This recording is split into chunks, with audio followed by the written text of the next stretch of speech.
terindah di dalam hidup ini. Tiada Allah Tuhan yang seperti Engkau, besar perkasa penuh kemuliaan. Kau yang termanis di dalam hidup ini. Ku cinta Kau lebih dari segalanya, besar kasih setiamu kepadaku.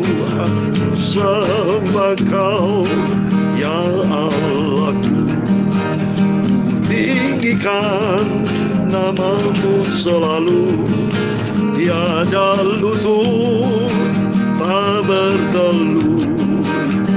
Menyembah Yesus Tuhan Rajaku, ku sembah Kau ya Tuhan Yesusku. Tinggikan namamu selalu, semua lidah kan mengaku Kaulah Yesus Tuhan Rajaku. Ku sembah Kau ya Allahku, tinggikan namamu selalu, tiada lutut tak bertelut. Menyembah Yesus Tuhan Rajaku, ku sembah Kau ya Allahku, tinggikan namamu selalu, semua lidah kan mengaku Engkaulah Yesus Tuhan Rajaku. Oh, ku sembah Kau ya Engkau Allah Bapakku, tinggikan namamu selalu, tiada lutut kan bertelut. Menyembah Yesus Tuhan Rajaku, ku sembah Kau ya Kau Allahku, ku tinggikan namamu selalu, setiap lidah kan mengaku Engkaulah Yesus Tuhan Rajaku. Itulah sebabnya Allah sangat meninggikan Dia dan mengaruniakan kepadanya nama di atas segala nama, supaya dalam nama Yesus bertekuk lutut segala yang ada di langit dan yang ada di atas bumi dan yang ada di bawah bumi, dan segala lidah mengaku Yesus Kristus adalah Tuhan bagi kemuliaan Allah Bapa. Ku sembah Kau ya Allahku, tinggikan namamu selalu, tiada lutut kan bertelut. Menyembah Yesus Tuhan Rajaku, ku sembah Kau ya Allahku, tinggikan namamu selalu, semua lidah kan mengaku Engkaulah Yesus Tuhan Rajaku. Ku sembah Kau ya Tuhan, punya mula kebesaran dan kejayaan, kehormatan, kemasyhuran dan keagungan, ya segala-galanya yang ada di langit dan di bumi.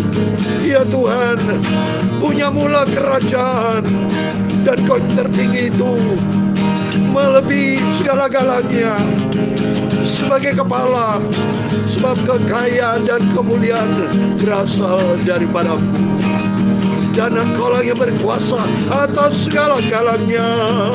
Dalam tangan-Mu lah kekuatan dan kejayaan, Dalam tangan-Mu lah kuasa membesarkan dan mengokohkan segala-galanya. Sekarang ya Tuhan Yesus Bapa kami bersyukur kepada-Mu dan memuji nama-Mu yang agung, kudus, mulia. Ku tinggikan nama-Mu selalu, semua lidah kan mengaku Engkaulah Yesus Tuhan Rajaku. Ku sembah Kau Tuhan Yesus. Sucikan lidah hamba-Mu, sucikan hatiku Bapa. Aku anak-Mu membaca firman-Mu. Kau haus akan firman-Mu. Biar aku diproses Tuhan untuk menjadi serupa dengan Kristus. Biar hidupku menyenangkan hati Engkau.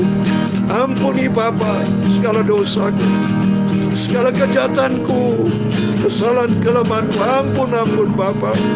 Sucikan hidupku untuk kami melangkah di dalam firman-Mu.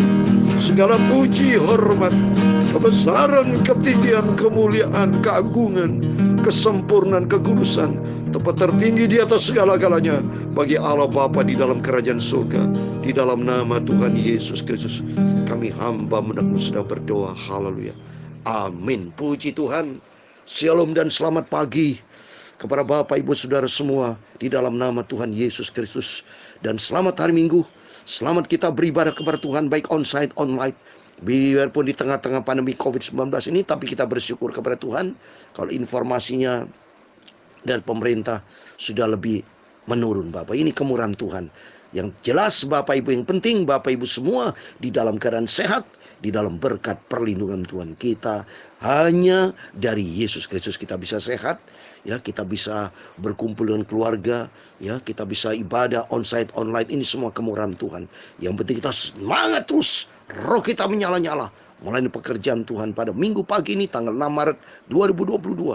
Semua karena anugerah Tuhan. Hidupku Kristus. Mati buat Kristus, mati, hidup, pokoknya hidup bagi Kristus.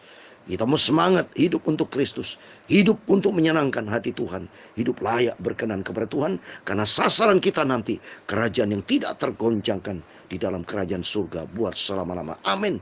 Kita bersyukur kepada Tuhan. Kita menyanyi tadi pujian Kau yang terindah. Sebab Tuhan katakan dalam Filipi pasal 2 ayat 9 dan 10, itulah sebabnya Allah sangat menikahkan dia dan mengaruniakan kepadanya nama di atas segala nama, supaya di dalam nama Yesus bertekuk lutut segala yang ada di langit dan yang di atas bumi dan yang ada di bawah bumi, dan segala lidah mengaku Yesus Kristus adalah Tuhan bagi kemuliaan Allah Bapa. Amin. Puji Tuhan. Kita bersyukur kita bisa menjadi anak Tuhan Yesus. Saya bisa menjadi hamba Tuhan, melayani pekerjaan Tuhan bersama Bapak Ibu kita semua sama. Kita sama level di hadapan Tuhan. Yang penting kita adalah anak-anak dari Yesus. Kita dicinta sama Tuhan dan kita berharga. Untuk itu mari kita mau setia sama Tuhan. Kita mau hidup menyenangkan hati Tuhan, hidup berkenan kepada Tuhan. Terus lagi kita menantikan rapture, menantikan kedatangan Tuhan. Terus kita baca firman Tuhan, supaya kita makin dalam sampai Tuhan Yesus datang kembali. Amin, puji Tuhan. Haleluya. Mari kita mau baca firman Tuhan. Saat ini 29 pasal 19, supaya pasal 19 ini cukup panjang. Bisa selesai kita baca, sehingga besok kita baca 29 pasal 20 Bapak ya. Terus kita lakukan dan setia baca firman Tuhan. Mari kita baca 2 Samuel pasal 19 ayat 24 sampai 43. Demikian firman Tuhan. Juga Mefiboset bin Saul menyongsong raja. Ia tidak membersihkan kakinya dan tidak memelihara janggutnya, dan pakaiannya tidak dicucinya sejak raja pergi sampai hari ia pulang dengan selamat. Ketika ayah dari Yerusalem menyongsong raja, bertanyalah raja kepadanya, "Mengapa engkau tidak pergi bersama-sama dengan aku, Mefiboset?" Jawabnya, "Ya tuanku raja, aku ditipu hambaku, sebab hambamu ini berkata kepadanya, pelanailah keledai bagiku, supaya aku menungganginya dan pergi bersama-sama dengan raja, sebab hambamu ini timpang. Ia telah memfitnahkan hambamu ini kepada tuanku raja, tetapi tuanku raja adalah seperti malaikat Allah, sebab itu perbuatlah apa yang tuanku pandang baik. Walaupun seluruh kaum keluargaku tidak lain dari orang-orang yang patut dihukum mati oleh Tuanku Raja. Tuanku telah mengangkat hamba-Mu ini di antara orang-orang menerima rezeki dari istanamu. Apakah hakku lagi, dan untuk apa aku mengadakan tuntutan lagi kepada Raja? Tetapi Raja berkata kepadanya, apa gunanya engkau berkata lagi tentang halmu? Aku telah memutuskan engkau dan Siba harus berbagi ladang itu. Lalu berkatalah Mefiboset kepada Raja, biarlah ia mengambil semuanya, sebab tuanku Raja sudah pulang dengan selamat. Juga Barsilai orang Gilead itu telah datang dari Rogelim dan ikut bersama-sama Raja ke sungai Yordan untuk mengantarkan sampai di sana. Barsilai itu sangat tua, sudah sangat tua, 80 tahun umurnya. Ia menyediakan makanan bagi Raja selama ia tinggal di Mahanaim, sebab ia seorang yang sangat kaya. Berkatalah Raja kepada Barsilai, ikutlah aku akan memelihara engkau di tempatku di Yerusalem. Tetapi Barsilai menjawab Raja, berapa tahun lagi aku hidup sehingga aku harus pergi bersama dengan Raja ke Yerusalem? Sekarang ini aku telah berumur 80 tahun, masakan aku masih dapat membedakan antara yang baik dan yang tidak baik? Atau masih dapatkah hamba-Mu ini merasai apa yang hamba makan atau apa yang hamba minum? Atau masih dapatkah aku mendengarkan suara penyair laki dan penyair perempuan? Apa gunanya hamba-Mu ini lagi menjadi beban bagi tuanku Raja? Sepotong jalan saja hamba-Mu ini berjalan ke seberang sungai Yordan bersama-sama dengan Raja. Mengapa Raja memberikan ganjaran yang sedemikian kepadaku?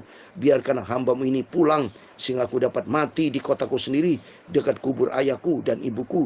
Tetapi inilah hamba mungkin ia boleh ikut dengan tuanku Raja. Perbuatlah kepadanya apa yang tuanku pandang baik. Lalu berkatalah Raja, baiklah Kinham ikut dengan aku akan berbuat kepadanya apa yang kau pandang baik, dan segala yang kau kehendaki daripadaku akan kulakukan untukmu. Kemudian seluruh rakyat menyeberangi sungai Yordan, juga Raja menyeberang setelah berpamitan dengan Barsilai dengan ciuman. Lalu orang ini pun pulanglah ke tempat kediamannya.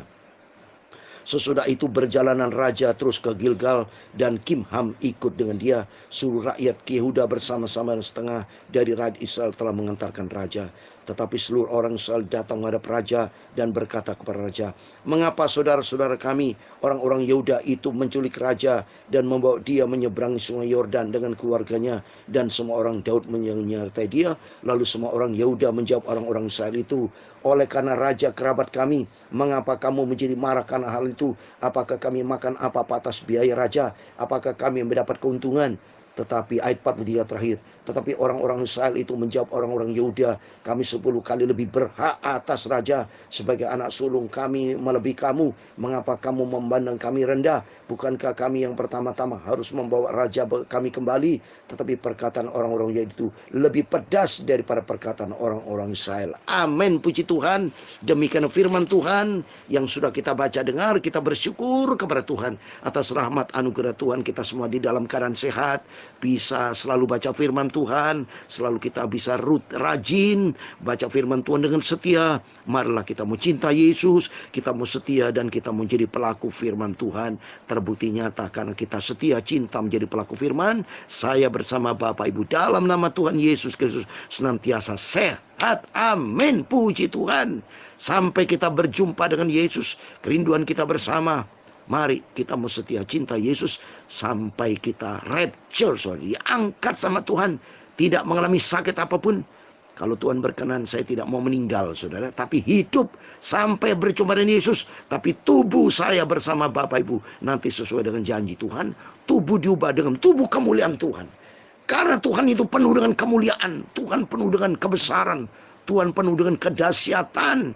Kita adalah anak Raja, kita berasal dari Tuhan, kita diciptakan sama Tuhan Yesus. Maka kalau Tuhan penuh dengan kemuliaannya, seperti yang kemarin saya bacakan ya pada waktu kita baca Kolose, Tuhan nanti yang sudah bangkit itu akan datang dengan segala kemuliaannya. Kita sama ya, kita hidup di dalam Dia, nanti akan Yesus datang, akan sama-sama kita dimuliakan. Itulah karena Bapa kita sangat-sangat baik. Itu mari kita belajar di sini ada 2 hal, ada 3 hal penting ya. Yang pertama, Daud ini sudah saya katakan dia memang perbuatannya memang tidak baik. Ya, perbuatan mohon maaf ya dengan perempuan, jadi membawa banyak istri-istri. Tapi perbuatan sisi positifnya baik. Yaitu yang pertama, dia selalu memiliki kasih. Kedua, dia memiliki kesetiaan.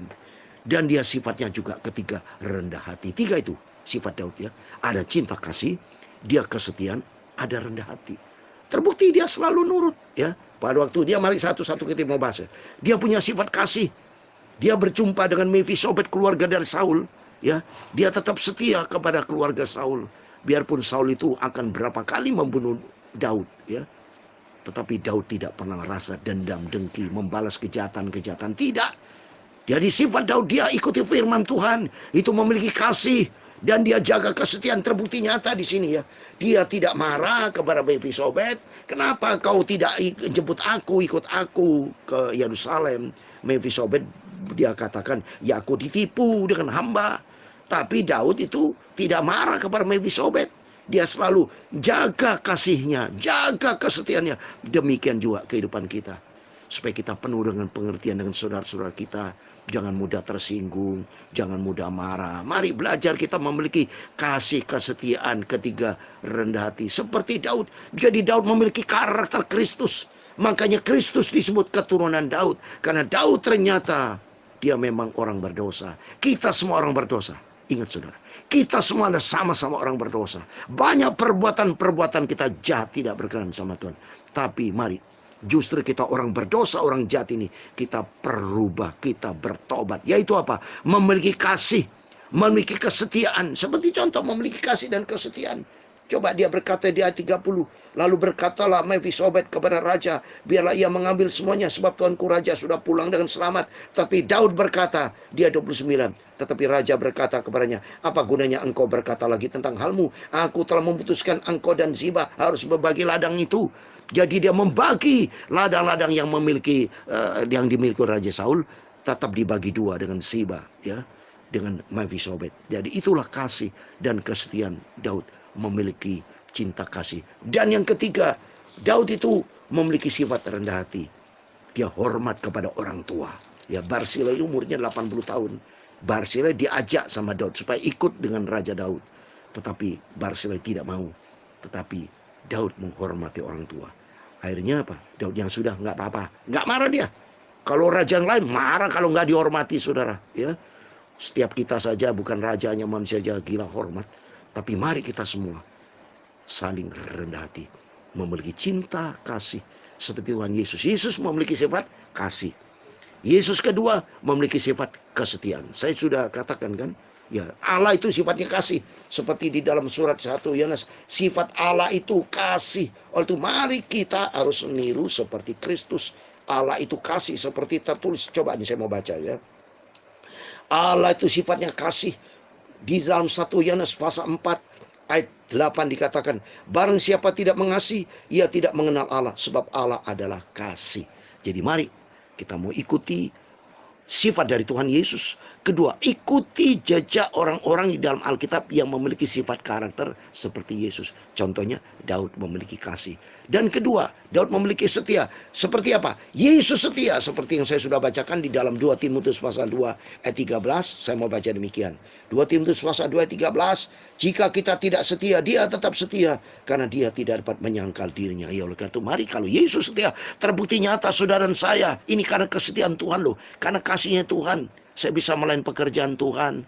Itu semua karena kasih dan kesetiaan Tuhan. Makanya saya mau setia melayani pekerjaan Tuhan. Beritakan firman pagi dan malam terus. Sampai Yesus datang. Sampai berjumpa dengan Yesus. Sampai suatu hari kelak kita berjumpa dengan Yesus. Kita jaga kesetiaan kita. Karena janji Tuhan, kalau kita setia, dapatkan mahkota kehidupan. Dan ketiga, memiliki sifat rendah hati. Seperti Yesus memiliki sifat rendah hati. Dalam Matius pasal 11 ayat 29. Ini Tuhan Yesus berkata demikian. Matius pasal 11 memiliki sifat rendah hati, saudara. Tapi banyak orang Kristen tidak memiliki sifat rendah hati, sombong, tinggi hati. Termasuk saya belajar memiliki sifat rendah hati. Ampun sama Tuhan. Kenapa? Tuhan berkata, Matius 11 ayat 29. Pikulah kuk yang kupasang dan belajarlah kepadaku, karena aku lemah lembut dan rendah hati, dan jiwamu akan mendapatkan ketenangan. Kalau kita punya sifat rendah hati, pasti kita tenang. Kalau kita sombong, kita tinggi hati, nggak ada ketenangan kita, ya. Karena kita tinggi hati, itu dilawan sama Tuhan. Tapi kalau memiliki sifat rendah hati, memiliki sifat karakter Kristus, karena Dia satu-satu yang terindah dalam hidup kita. Biar kita senantiasa dengar firman Tuhan, dan kita komit menjadi pelaku firman Tuhan. Biar di hari Minggu ini firman Tuhan ajar kita memiliki kasih. Kedua, memiliki kesetiaan. dan ketika memiliki sifat rendah hati. Sehingga demikian, hidup kita bahagia dan kita diberkati Tuhan. Katakan, Yesus yang terindah dalam hidup kita. Amin. Tuhan memberkati. Puji Tuhan. Ku sembah Kau, ya Allahku. Ku tinggikan nama-Mu selalu. Tiada lutut berteluh menyembah Yesus, Kau Rajaku. Ku sembah Kau, ya Allahku. Ku tinggikan nama-Mu selalu. Hanya Tuhan Yesus yang terindah. Engkaulah Tuhan juru selamatku. Kau yang terindah dalam hidupku. Tiadalah Tuhan yang sama seperti Engkau. Besar perkara, perkasa, penuh kemuliaan. Kau Yesus Tuhan dan Rajaku. Ku sembah Kau, ya Allahku. Tinggikan nama-Mu selalu. Semua lidah kan mengaku Engkaulah Yesus Tuhan Rajaku. Engkaulah Yesus Tuhan Rajaku. Engkaulah Yesus juru selamatku. Amin. Tuhan memberkati engkau dan melindungi engkau. Tuhan menyinari engkau dengan wajah-Nya dan memberi engkau kasih karunia. Tuhan mengharapkan wajah-Nya kepadamu dan memberi engkau damai sejahtera. Bapa kami yang di surga, dikuduskanlah nama-Mu, datanglah kerajaan-Mu, jadilah kehendak-Mu di bumi seperti di surga. Berikanlah kami pada hari ini makanan kami yang secukupnya, dan ampunilah kami akan kesalahan kami, seperti kami juga mengampuni orang bersalah kepada kami. Dan jangan membawa kami ke dalam pencobaan, tetapi lepaskanlah kami daripada yang jahat, karena Engkaulah yang mempunyai kerajaan dan kuasa dan kemuliaan sampai selama-lamanya. Amin. Puji Tuhan. Selamat pagi. Selamat hari Minggu. Selamat kita beribadah kepada Tuhan online onsite. Yang penting alami perjumpaan dengan Tuhan, berjumpa dengan Yesus. Hidup kita diberkati Tuhan. Tuhan bersama kita. Immanuel. Haleluya. Amin.